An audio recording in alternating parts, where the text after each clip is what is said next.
Hey guys, it's Earl here. Welcome back to Cooking with Earl.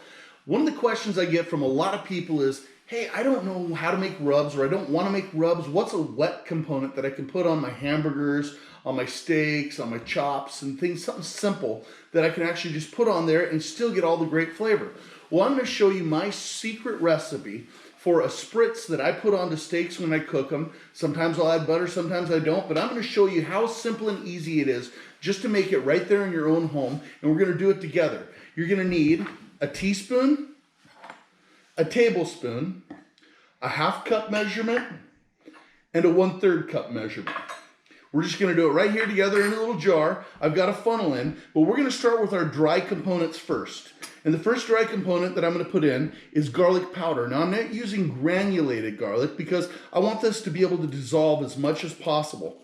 So I'm going to add 1 teaspoon of powdered garlic. Then I'm going to add 1 teaspoon of onion powder. My goal when I'm making this is once I start adding the wet components, we're going to give this thing a really good shake, and it's going to hopefully dissolve this down. The next thing I'm going to put in is liquid smoke.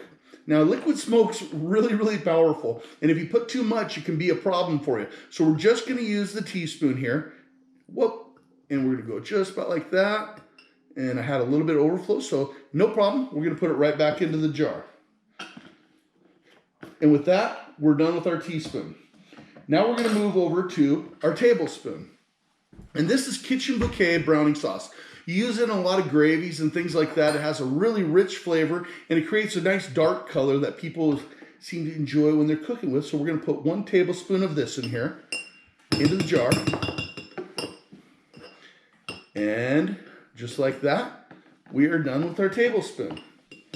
Next, we're going to go to our bigger wet components. And this is Worcester sauce. We're going to put a half cup of Worcester in here.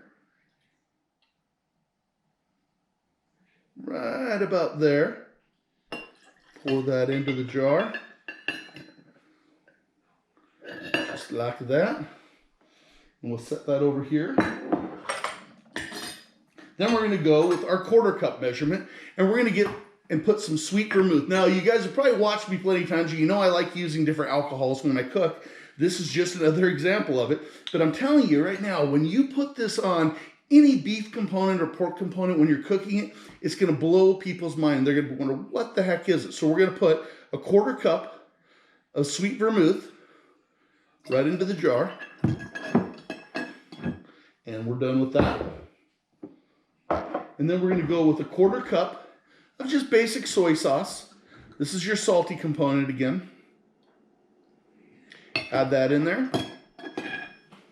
And then for the piece de resistance, we have apricot brandy. Now, sometimes I'll use an apricot liqueur, but brandy really has a way of bringing out flavor in beef. So I'm going to add this in here next. Some apricot brandy, just a 1/4 cup. And just like that, boom, we're done. I'm going to shake this up. I'm going to allow this to start dissolving. What's great about this, you guys, is you can leave it in your refrigerator. You don't have to use all of it. You can do it with a basting brush. A lot of times what I do is I go down to the dollar store and I'll get one of those little pump spritzers, and I'll just spritz my meat as I'm cooking it on the barbecue. If you're doing it on your stove, it'll have a tendency to kind of fog out, and that's when I'll actually baste in there. But if I'm using it on the barbecue, I'll just sit there and spritz it right as I go along. But I'll shake this up, and you can see it's got that nice dark color like this. Now, for an extra kick, if you really want to take it up a notch, you can melt down a full cube of salted butter, put that in here if you're planning on using it and you're cooking for a big barbecue. But this is enough to do probably 12, 15 steaks and several burgers and add a great flavor without having to worry about your dry rub. It's something super simple. You can keep it in your fridge, and people are going to be like, what the heck was that? How did you do it? Well, now you know. From my kitchen to yours, this is Cooking with Earl. Make sure you like and subscribe below, and I'll see you next time on Earl's Kitchen. Enjoy.